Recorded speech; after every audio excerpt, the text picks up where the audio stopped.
waxaynu ka joognaa in ka badan 70 sannadood markii uu dhammaaday dagaalweynihii labaad ee dunida oo la aaminsanaa inuu ka mid ahaa burburadii ugu badnaa ee basharka aadamaha soo mara dagaalkaasoo la odhan karo waxaa ka qayb qaatay dalalka adduunka oo dhan haddii ay yihiin kuwo toos u galay ama kuwo taakule u fidinayay inta dagaalamaysa qiyaasaha ugu dhowna waxay adkeynayaan in tirada dadka ee dagaalkaa ku dhintay ay u dhaxayso 50 milyan ilaa 80 milyan oo ruux isagoo soconayay muddo 6 sannadooda bulshada caalamkuna ay la tabaalaysneed xilligaas waxyeelooyin ay ka mid ahaayeen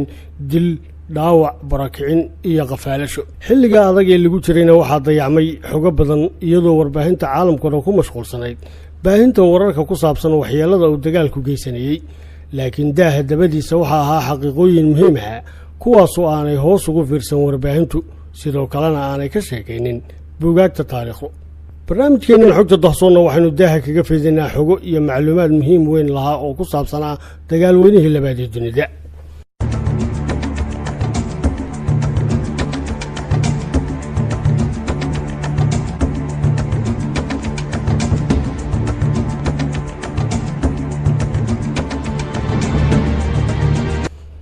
dagaalkii labaad waxaa si toosa u galay ilaa 30 dowladood oo u huray ciidamadoodii awooddoodii dhaqaale toodii cilmi iyo toodii warshadeedba iyadoo caalamkuna ugu qaybsamay dagaalka laba qaybood oo iska soo horjeeda kuwaasoo kala ahaa dalalkii xulafada oo ay hogaaminayeen Maraykanka Ruushka Ingiriiska Faransiiska Shiinaha iyo Shiinaha iyo isbaahaysiga labaad oo ay ka mid ahaayeen Jarmalka Talyaaniga Jabaanka Bulgaria iyo Hungary xilligii dagaalku socday sirdoonka dalka Ingiriisku waxay diyaariyeen oo u tahriibiyeen dhanka Jarmalka hormoonka loo yaqaan estrogen kaas oo ka mid ah hormoonada dhediga ah si loogu daro cuntada Adolf Hitler isla markaana ay hormoonadiisa labka ay dabcaan oo uu noqdo qof dabacsan oo axmaqnimadu ka yaraato macluumaadkaasina waxa uu ku soo baxay buuggii caanka ah ee loogu magac daray hubkii qarsoodiga ah ee dagaalkii labaad inkastoo khidadaasi aanay hirgelin colaadihii la xidhiidhay dagaalkii labaad ee dunida waxay ka dhaceen bagcad kasta oo kale oo dunida ka mid ahayd marka laga reebo qaaradda Latin America iyo qudbiga koonfureed ee caalamka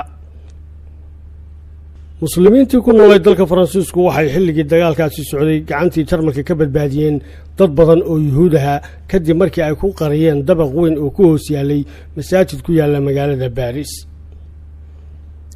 inankii uu Adolf Hitler adeerka u ahaa la oran jiray William Hitler waxa uu dagaalkii labaad la socday wadamada xulafada isagoo ka mid ahaa ciidankii badda ee Maraykanka oo ku biiray sanadkii 1944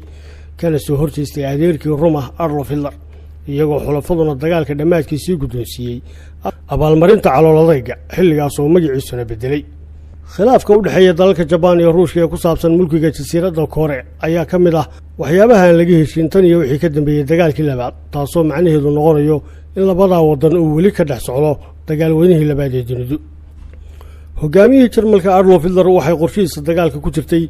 in meesha ay ku taalo magaalada Moscow uu ka dhigo god weyn oo laga sameeyo tijaabooyinka dhanka warshadaha kadib marka uu magaalada dumiyo oo dilo 40 milyan ee qof ee xilliga ku noolaa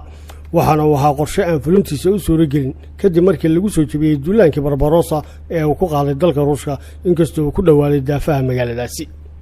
intii dagaalkii labaad socday ciidamadii xulafada waxaa dagaaladii gudaha qaaradda Yurub ka dhacay oo kaliya lagaga dilay ilaa 100,000 oo duuliyaashii diyaaradaha iyo gaandhariyadoodii ah khasaarihii nafeed ee ciidamada Jarmalka ee dagaalkii labaad waxa uu gaaray 80% tiradii guud ee ciidamadii u dagaalamayay taasoo macnaheedu yahay in 5 askari oo kasta oo Jarmal ahaa 4 ka mid ah lagu dilay dagaalkaasi dhankoodana khasaarihii nafeed ee safafkii ciidamadii Maraykanka ka soo gaaray dagaalkii labaad waxa uu xoog ugu dhacay ciidamadoodii badda iyadoo 4 askari ee kasta ee maraakiibta Maraykanka ku dagaalamaysay 3 ka mid ah la dilay maxaabiista ugu badnayd ee dagaalkii labaad waxay ku dhinteen jeelasha dalka Ruushka iyadoo qiyaas ahaan ay jeelasha ku dhinteen 85% maxaabiista dagaalka ee lagu hayay maalmihii ugu dambeeyay Jarmalku sii jabiyay ciidamada gaarka ee Hitler oo ka koobnaa dhalinyaro xisbiyahana oo naasiyadu madax martay waxay ku mashquulsanaayeen inay celiyaan askarta ka baxsanaysa goobta dagaalka iyadoo askari kasta oo baxsasho lagu eedayana lagu soo oogi jiray qiyaamo qaran lana dildili jiray qumbuladihii dagaalkii labaad loo isticmaalay iyo saanadii kale ee ka samaysaneed waxyaabaha qarxa waxay ahayd mid aad u badnayd iyadoo 3.4 milyan oo tan oo waxyaabaha qarxa ay xulafadii Maraykanka oo kaliya ku isticmaaleen gudaha qaaradaha Yurub iyo Aasiya iyadoo 10% ka mid ah qaraxyadaasi aanay qarxin xilligan la isticmaalay ilaa maantana ay warwar ku hayaan bulshada labadaasi qaaradood iyadoo xilligan sanad walba waddanka Jarmalka laga daaqaado kumanaan shay oo waxyaabaha qarxa oo xilligii dagaalkii labaad la adeegsaday laakiin aan qarxin xilligii uu socday dagaalweynihii labaad waxaa la dilay ama darxumo kale u dhintay 5 ilaa 7 milyan oo Jarmal ah oo shacab iyo ciidan isugu jira kuwaasoo aqlabiyadoodu ahayd dadkii dhalinyarada ahaa taasoo keentay inay Jarmalku dagaalka ka bacdi dibadda ka keensadaan cududii dhaqaale ee ay muruqooda u baahnaayeen kuwaasoo ka shaqeeyey dibudhiskii warshadaha iyo kaabayaashii kale ee nolosha aadamaha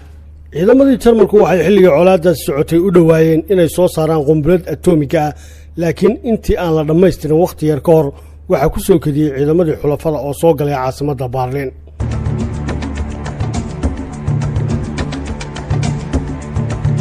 dhammaadkii dagaalkii labaad ka bacdi waxaa la yeelay hay'adda qaramada midoobay taasoo xilligaa loogu talagalay inay damaanad qaado heshiisyada lagaga hortegayo in dunida ay ka dhaco burbur la mid ah kii dagaalkii labaad ee dunidu sarkaalkii reer Jabaan ee daacadnimada dalkiisa ku adkaa ee Biru Onda waxa uu diiday inuu ka maqlo ciidamadiis dhiibay waxaana uu ka baxay waddanka isagoo muddo 30 sanadood ku dhow oo dagaalka ka dambeysana aaminsanaa oo ku adkeysanayay in isdhiibista ciidankii Jabaan laga sheegaya ay propaganda tahay waxaana uu diiday inuu ku noqdo dalkiisa ilaa uu tagay oo soo kaxeeyay sarkaal kale oo ciidamada saaxiiba ay ku ahaayeen kaasoo si rasmi ah uga dhaadhiciyeen dagaalkii labaad dhammaaday kuna qanciyay inuu waddankiisa ku noqdo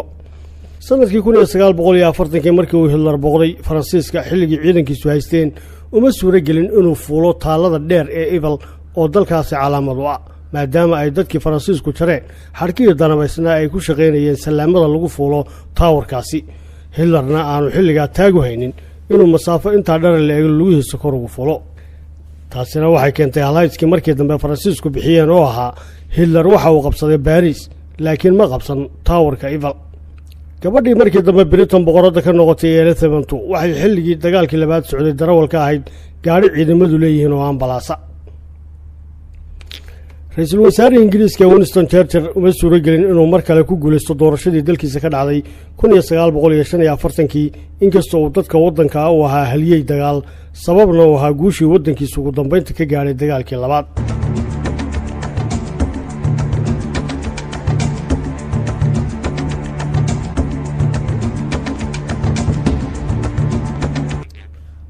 dowladda Jabaanku waxay xulafo lahayd Jarmalka intuu dagaalkii labaad socday haddana sidaa oo ay tahay waxay martigelisay qaxootigii Yuhuudda ahaa ee ka soo cararay dalka Jarmalka iyo dhulkii kale ee ay Jarmalku qabsadeenba markii ay Jarmalku taa cabasho ku gudbiyeen Jabaanku waxba kama dhigaysan duqaymihii dhanka cirka ee ka mid ahaa dagaalkii labaad waxaa lagu dilay ilaa 2 milyan oo ruux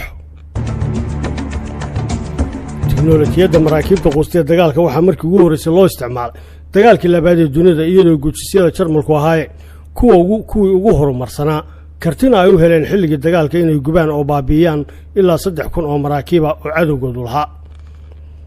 bilihii ugu dambeeyay dagaalkii labaad cutub kooban oo ka tirsan ciidamada Jabaanka oo loo yaqaanay Unit 731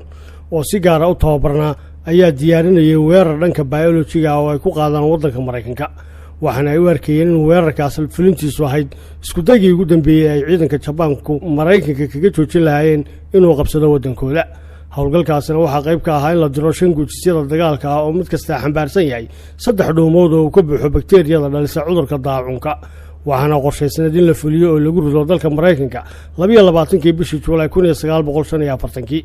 laakiin waxaa ka soo hormartay qumbuladii atomikada ah ee Maraykanku ay ku dhufteen meelo ka mid ah dalka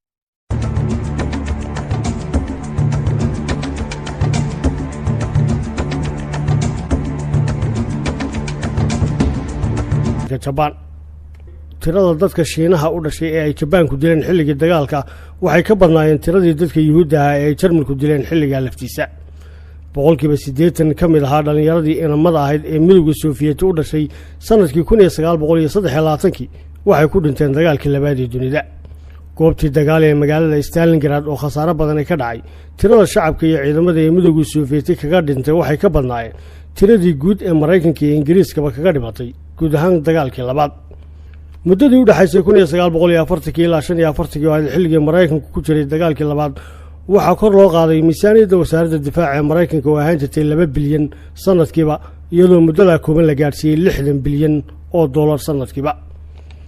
markii gacan sarreyntii dagaalka labaad ku wareegtay dhanka midowga Sofiyeeti oo ay soo galeen gudaha ciidda Jarmalka ayaa sirdoonka Jarmalku waxay direen 2 xubnood oo ka mid ahaa basaasiintooda si ay u soo dilaan Joseph Stalin hogaamiyihii midowga Sofiyeeti iyadoo labada basaas la sii saaray diyaarad yar laakiin diyaaradda waxaa la soo riday iyadoo aan gaadhin halkii loogu talagalay labadii xubnoodna waxaa soo gaaray dhaawacyo fudud iyagoo u baxsaday dhanka magaalada Moscow kuna adkaystay inay howlgalkii dilka ahaa fulintiisa sii wadaan laakiin nasiib xumadooda markay sii galiyeen magaalada Moscow waxaa qabtay askari caadi ah oo booliska dalka ay dadkii ugu badnaa kaga dhinteen dagaalkii labaad waa dalka Ruushka oo ku waayay 21 milyan oo qof oo dhibasho noqday